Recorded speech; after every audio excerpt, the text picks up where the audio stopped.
Manhã fria. Ao amanhecer, sob as gotas de orvalho, centenas de homens levantam lentamente os cintos de couro, apertam as fivelas de ferro, baixam as cabeças para erguer aos ombros não apenas um fardo, mas uma sentença para o corpo: 45 quilos de ferro, madeira e couro. Assim começava o dia de um legionário romano. Nem fanfarras, nem tambores. Apenas o tinir do metal e a tosse seca daqueles que ainda não haviam despertado após o turno de guarda noturno. Historiadores escrevem que um legionário da época de Augusto percorria até 30 quilômetros por dia carregando todos os seus pertences: armadura, capacete, armas, comida, ferramentas de construção, estacas para o acampamento e objetos pessoais. As cifras parecem impossíveis, mas os romanos chamavam esses soldados de mulas de Mário, aludindo à sua resistência desumana. Essas caravanas vivas marchavam ao som de trombetas de osso e assobios das ordens dos centuriões. A poeira entrava nos olhos, as correias cravavam-se na pele, a respiração ficava ofegante, mas parar significava desonra. O termo que definia essa marcha contínua soava simplesmente iter. Não era uma palavra para viagem. Para um romano, iter significava prova a cada passo. Arqueólogos encontraram vestígios de acampamentos construídos em quadrados perfeitos em intervalos regulares de caminho. Prova de uma disciplina levada à loucura. Os guerreiros não apenas marchavam, eles criavam ordem a partir do caos, deixando para trás um rastro de linhas perfeitamente medidas, como geometria na areia. Imagine. O sol ainda está baixo e o vapor da respiração dos legionários se mistura com um nevoeiro matinal. O ferro tilinta como um sino. Cada passo é um pacto com a dor. Eles sabiam que hoje seriam 30 quilômetros, amanhã mais 30, e assim 200 dias por ano. Mas como um homem se transformava em uma máquina de tal disciplina e paciência? O que deveria acontecer com o corpo e a mente para que cada passo se tornasse parte do ritual do império? Os romanos sabiam a resposta. Ela começava onde uma pessoa comum teria desistido. E é a partir daí que a nossa história sobre como o soldado romano se tornava um legionário começará. Antes de levantar pela primeira vez seu escudo e espada, o recruta passava pelo inferno do treinamento. No campo de treinamento, cercado pelas paredes de madeira do acampamento, os instrutores, veteranos de dezenas de campanhas, transformavam jovens simples em uma máquina de resistência. Não importava se ele era filho de um agricultor ou um liberto, aqui todos se nivelavam a um único ritmo: golpe, passo, respiração, silêncio. O historiador Políbio escreveu que cada legionário era obrigado não apenas a dominar as armas, mas também a suportar a fadiga como parte do serviço. Sobre ele era colocada uma couraça de placas metálicas, a lorica segmentata. Essa armadura pesava cerca de 10 quilos, mas ele tinha que usá-la por horas, sem tirá-la, até aprender a se mover como se tivesse nascido nela. O ferro tornava-se uma segunda pele, fria, mas confiável. Contudo, a parte mais pesada não era a armadura. A maior parte da carga era composta pela sarcina de campanha, um enorme poste de madeira com um caldeirão, um saco de comida, uma pá e estacas para as fortificações do acampamento presos a ele. Tudo isso o soldado carregava num ombro, como uma cruz, mas o romano chamava-o de outra forma: furca. Este poste tornou-se um símbolo da disciplina legionária, apoio e punição ao mesmo tempo. Todas as manhãs, o soldado iniciante passava pelo teste da marcha. Primeiro 10 quilômetros, depois 15, depois 30. Sem água, sem descanso. Quem caía, levantava-se sob os golpes da vara. Quem tentava tirar a armadura era excluído da formação. Isso era chamado de disciplina militaris, disciplina militar, uma regra sagrada de Roma. Nem Deus, nem imperador, mas apenas a ordem das comandos. Pesquisadores modernos comparam a preparação de um legionário romano com o treinamento de unidades de forças especiais de elite. Sono mínimo, cargas pesadas, prontidão constante para o combate. Mas a diferença é que o romano sabia: nenhuma técnica o salvaria. tudo dependia apenas do seu corpo e espírito. Arqueólogos encontraram em locais de antigos acampamentos vasos de barro com restos de lentilha e trigo. A dieta do legionário era simples: grãos, um pouco de toucinho, queijo e vinho diluído em água. A alimentação era estritamente controlada, pois um soldado faminto é um soldado fraco. Mas mesmo essa dieta modesta precisava ser carregada, e cada um sabia que, se recusasse sua carga, carregaria o dobro. O suor escorria, como água dos telhados após uma chuva torrencial, e o chão sob os pés ficava pegajoso de lama. Os instrutores os forçavam a construir os acampamentos novamente todas as noites, medindo cada parede e fosso de acordo com o padrão. 6 pasos de largura, 4 de profundidade. Isso não era apenas um hábito, era a educação da precisão, levada ao nível de religião. Quando o dia terminava, o legionário não descansava. Ele ficava de guarda ou consertava suas armas. Sua espada, curta, reta, era chamada de gladio. Não era destinada a golpes amplos, como a espada de um bárbaro. Era uma ferramenta de assassinato preciso, que perfurava como uma lança. Um único golpe, e a batalha terminava. O legionário aprendia não a fúria, mas a frieza.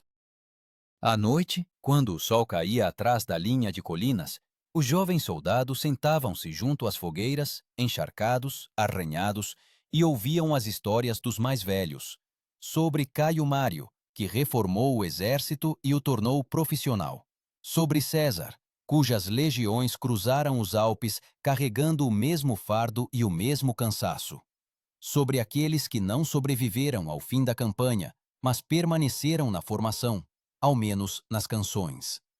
Historiadores notam: foi então que se formou o culto da honra legionária.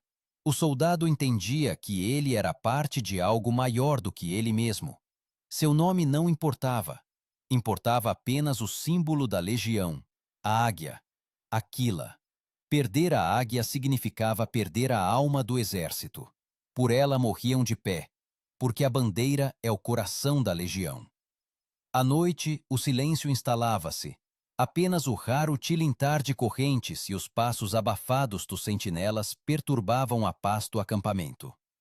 Na escuridão, ouvia-se o sussurro suave de uma oração a Marte, o deus da guerra. Essas orações não pediam vitória, pediam resistência, porque amanhã seriam novamente 45 quilos nas costas, 30 quilômetros de estrada e um calor que rachava a pele dos lábios. Mas onde estava a linha entre o treinamento e a loucura, quando a dor física deixava de ser inimiga e se tornava aliada? A resposta a essa pergunta os romanos deixaram em suas colunas em marcha, onde o homem deixa de ser homem e se torna um elemento da máquina imperial, avançando sem parar. Ao amanhecer, o ar tremia de calor. A poeira levantada por centenas de pés cobria o horizonte, transformando a manhã numa névoa acastanhada. O som de trombetas curtas, o sinal para o movimento. A marcha começava. Cada coluna movia-se em ordem rigorosa. À frente iam os batedores e engenheiros. Atrás deles, os guerreiros pesadamente carregados, puxando a carra, carroças com armas e grãos. No fim da coluna marchavam o legado e seu estado-maior, o coração da campanha. Tudo acontecia como um relógio. A marcha romana era chamada de iter militaris. Não era apenas um caminho de um ponto a outro. Era um procedimento militar aprimorado nos mínimos detalhes. Políbio escreveu que o exército podia cobrir 30 quilômetros por dia, e ainda assim não quebrar a formação. Nenhum soldado tinha o direito de deixar seu lugar, nem mesmo para beber água. Nisso residia toda a essência da disciplina romana. Não um passo, mas um ato de obediência. Cada movimento era controlado pelo centurião, um oficial de medio escalão, que comandava aproximadamente 80 soldados. Sua armadura era diferente. Uma crista no capacete transversalmente para que fosse visto de longe. Um bastão curto na mão, símbolo de autoridade. O golpe com este bastão não era uma punição, mas um lembrete de que a ordem era sagrada. Os guerreiros diziam: é melhor morrer pelo inimigo do que pelo olhar do centurião. Ao meio-dia, o calor tornava-se insuportável. A pele sob a lorica queimava, como sob brasas. A respiração saía ofegante do peito, mas ninguém parava. O peso nos ombros puxava para baixo, as correias cravavam-se na carne, e até o passo se tornava uma tortura. Mas foi exatamente aí que os romanos encontraram sua força. Eles acreditavam. Quem sabe suportar, já venceu pela metade. Arqueólogos encontraram restos de calçados, sandálias com pregos de ferro, as chamadas caligae. Elas proporcionavam aderência à estrada, mas rapidamente feriam os pés. Os soldados as forravam com tecido, as envolviam em trapos, e ainda assim o sangue vazava pela sola. No entanto, ninguém reclamava. Para o romano, o sofrimento não era uma desonra, mas um instrumento de formação. Ao longo das estradas havia marcos, pilares de pedra com a indicação das distâncias. Cada quilômetro era uma marca de sua resistência. 30 quilômetros não é apenas um número, é um dia da vida do legionário, sua respiração, sua poeira, seu sangue. Quando o sol se inclinava para o poente e a coluna parava, começava a segunda parte do dia, a construção do acampamento. O termo para o acampamento era castrum. Não era um abrigo temporário, mas quase uma cidade, erguida novamente todas as noites. Os guerreiros mediam um terreno plano, cavavam fossos, construíam aterros de terra, montavam paliçadas. Tudo de acordo com instruções precisas. Os portões estritamente a leste, a tenda do comandante no centro, as bandeiras ao lado dele. Nem mesmo o cansaço podia anular esse ritual. O historiador Vegésio escreveu: ninguém se deita para dormir num acampamento não fortificado. Essa regra salvou as legiões de ataque surpresa. À noite, sob as estrelas, o cheiro de fumaça, suor e vinho pairava sobre o acampamento. Os soldados partilhavam pão, riam, discutiam, limpavam suas armas. Mas por trás do riso escondia-se um cansaço silencioso, aquele que transforma o homem em pedra. Quando a noite chegava, tochas eram acesas, e o sentinela percorria o acampamento. Seus passos ecoavam sonoramente pelas passarelas de madeira. Ele sabia que se adormecesse no posto, o esperava a morte. A lei era simples: dormir de guarda equivalia à traição. Roma não se mantinha pelo medo dos inimigos, mas pelo medo de violar a disciplina. Arqueólogos encontraram placas com os nomes de legionários caídos, linhas gravadas, às vezes tortas, escritas em cacos. Eles deixavam essas marcas para, em algum lugar, preservar um vestígio de suas vidas. Nem riquezas, nem glória. Apenas o nome, gravado na argila. Mas foi de tais vidas que se formou a força do império. Cada passo, cada prego na sola, cada cicatriz, tudo isso foi uma contribuição para aquela mesma máquina que expandia as fronteiras da Britânia à Síria. E nessa máquina não havia lugar para fraqueza. No entanto, à frente sempre esperava uma nova estrada, uma nova marcha, um novo desafio. E quanto mais a legião se afastava de Roma, menos restava do homem sob a armadura.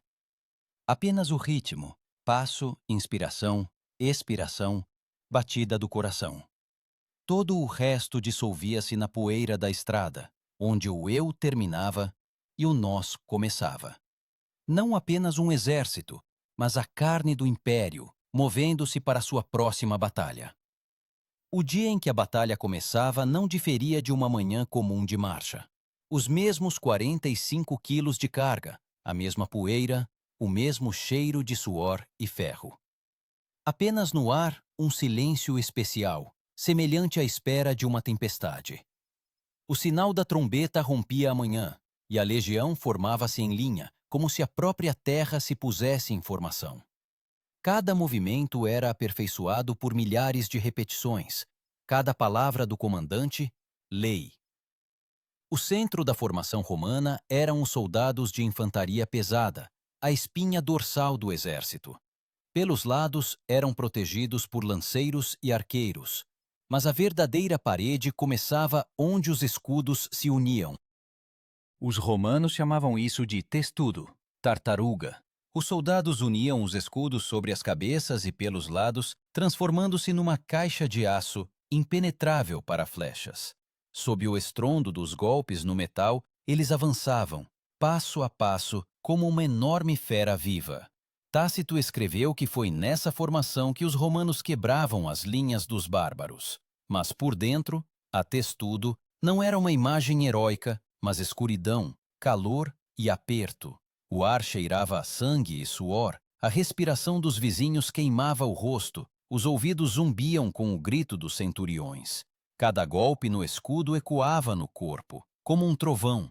Antes do confronto, os soldados atiravam os pila, lanças pesadas com uma ponta de ferro macia que se dobrava ao impacto. Esta arma não apenas feria o inimigo, ela quebrava seu escudo, transformando a defesa numa carga inútil.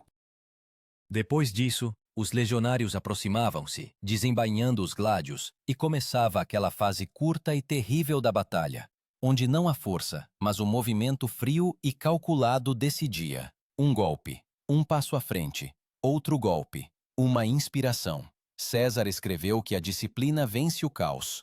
Ele observava como as legiões quebravam as linhas inimigas sem perder a formação. Isso não era improvisação, era a matemática da morte. O centurião, ao ver uma lacuna na linha, imediatamente a preenchia, e a formação permanecia unida. Qualquer violação era punida imediatamente, mesmo no meio da batalha. A terra sob os pés transformava-se numa mistura de sangue e lama.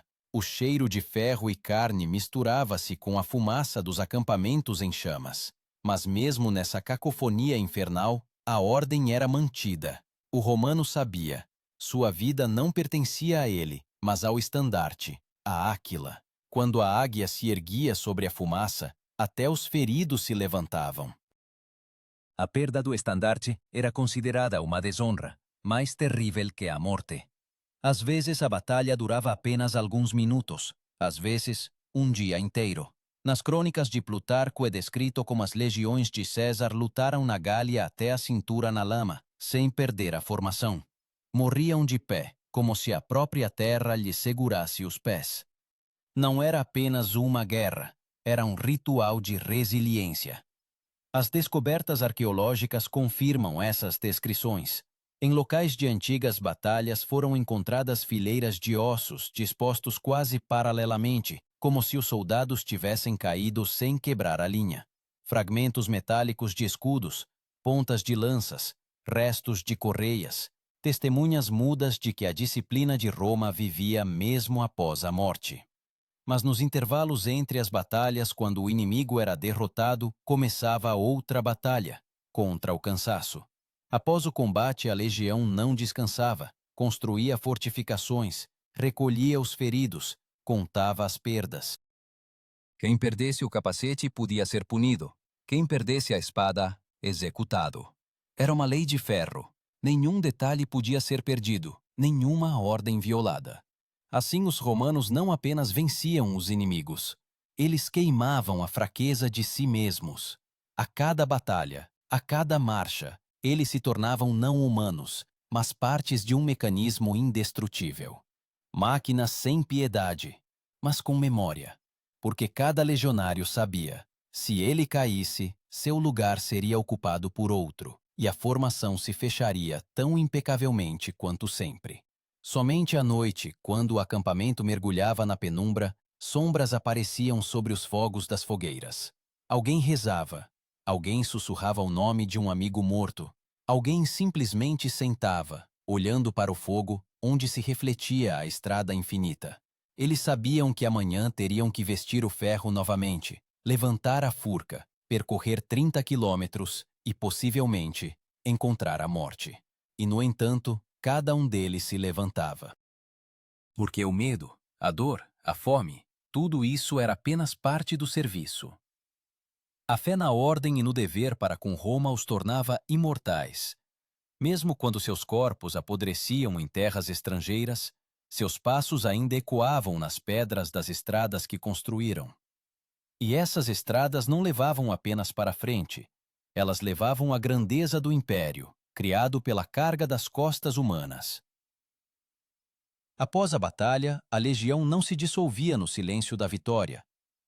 Ela passava para outra forma de existência, para o trabalho. Vitória para o romano não significava descanso, significava construção. Os legionários cavavam fossos, construíam estradas, pontes, fortificações, limpavam os campos dos corpos dos inimigos. O exército romano não conhecia o ócio. Cada dia de guerra terminava com trabalho físico, e esse trabalho criava o império tanto quanto a espada.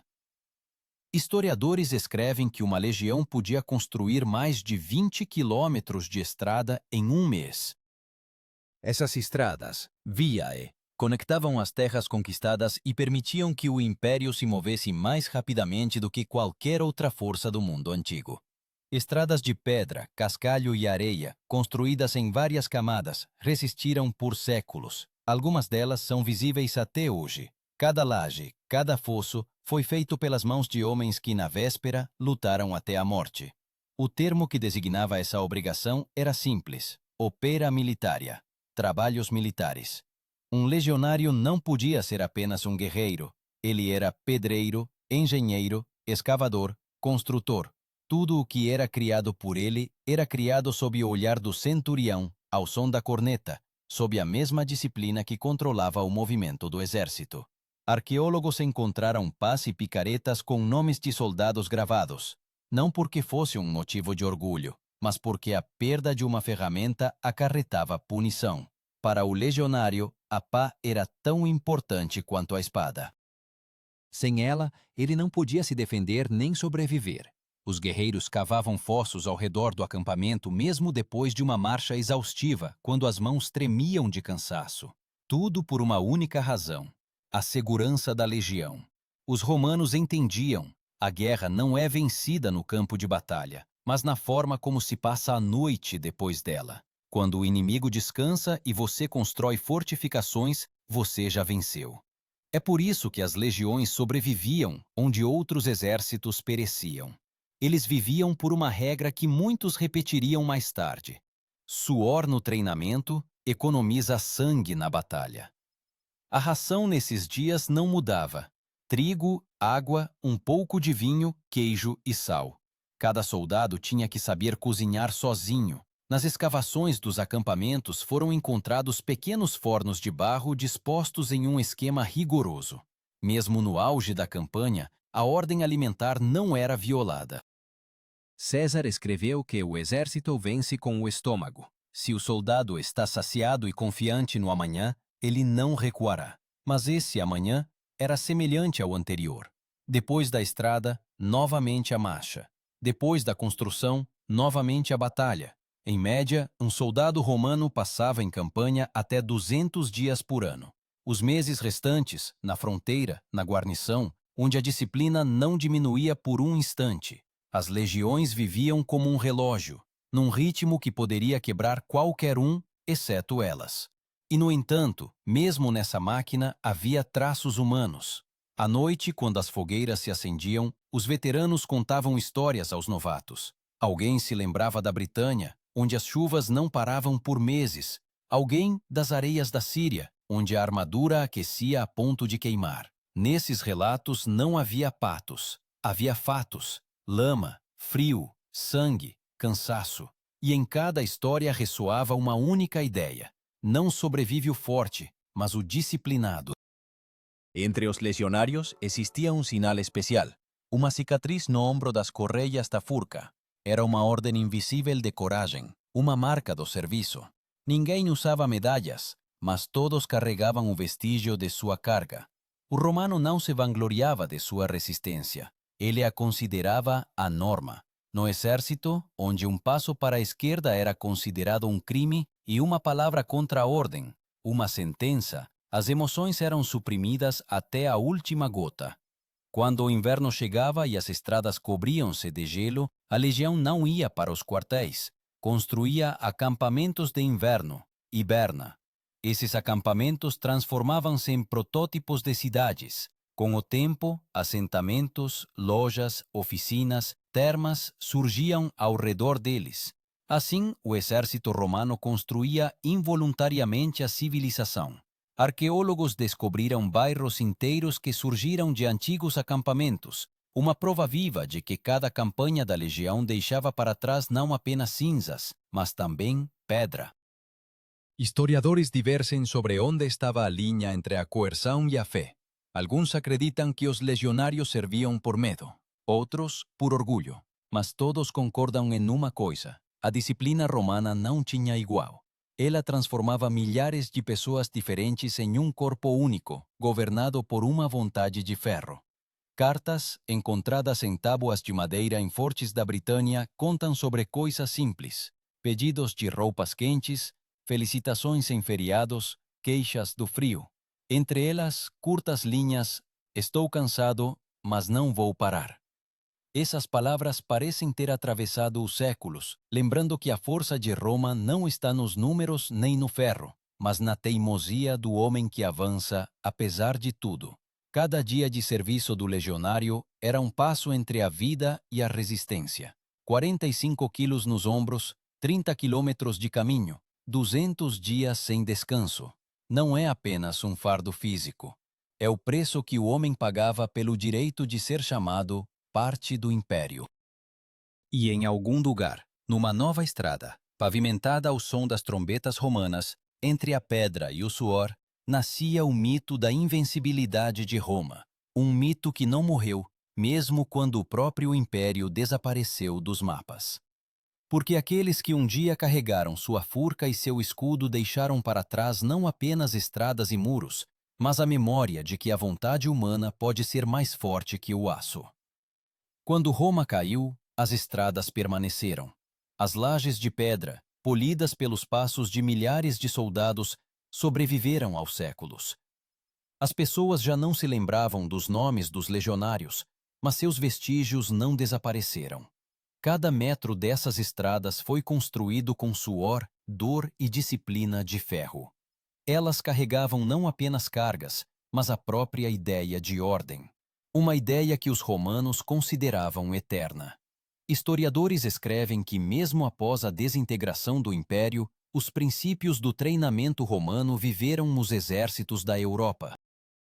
A formação, os comandos, a distribuição de tarefas, tudo isso veio daqueles que um dia marcharam 20, 30 quilômetros por dia, carregando metade do próprio peso. Os legionários ensinaram ao mundo o principal: a força de um exército não está nas armas, mas na unidade. O guerreiro romano não era um herói no sentido comum. Ele não esperava glória, não sonhava com riquezas. Sua vida pertencia à disciplina. Ele ia para onde mandavam, comia o que lhe davam, dormia onde diziam. E, no entanto, foram exatamente essas pessoas que construíram um império que os inimigos admiravam e que tentaram copiar por séculos. As descobertas arqueológicas falam sem palavras. Nas estradas antigas encontram-se pregos de caligae, restos de fogueiras, fragmentos de capacetes. Eles estão em silêncio, mas nesse silêncio ouve-se o ritmo dos passos, o mesmo ritmo com que os legionários percorriam seus 30 quilômetros dia após dia, ano após ano. E se ouvirmos atentamente a esse ritmo, podemos entender. Roma não caiu porque seus inimigos eram mais fortes. Ela caiu quando desapareceu a disciplina que mantinha cada legião, cada estrada, cada cidade. Quando desapareceram aqueles que podiam carregar 45 quilos e ainda assim avançar. Os exércitos modernos ainda aprendem com Roma. A marcha, a postura, a ordem, o sistema de comandos, tudo isso é herança daqueles tempos. Até os soldados de hoje, marchando no campo de treinamento, repetem movimentos desenvolvidos há 2000 anos. A diferença é que os de então carregavam toda a sua vida nas costas. Mas a questão principal permanece a mesma. Como uma pessoa é capaz de suportar tal fardo, não apenas físico, mas também interno? O que a torna capaz de se levantar quando o corpo já não obedece? A resposta talvez esteja na simplicidade. O legionário romano não perguntava por quê, ele simplesmente ia. E agora, sabendo pelo que passou um soldado do Império, pode se perguntar: você seria capaz? Você seria capaz de percorrer 30 quilômetros sob o sol, com 45 quilos nas costas, dia após dia, sem descanso, sem queixas, por algo maior do que você mesmo? Porque Roma não é apenas pedras e leis. São milhares de pessoas anônimas que provaram que o limite das forças humanas está muito além do que parece. E talvez sejam exatamente os seus passos, e não os nomes dos imperadores que tornaram o império eterno.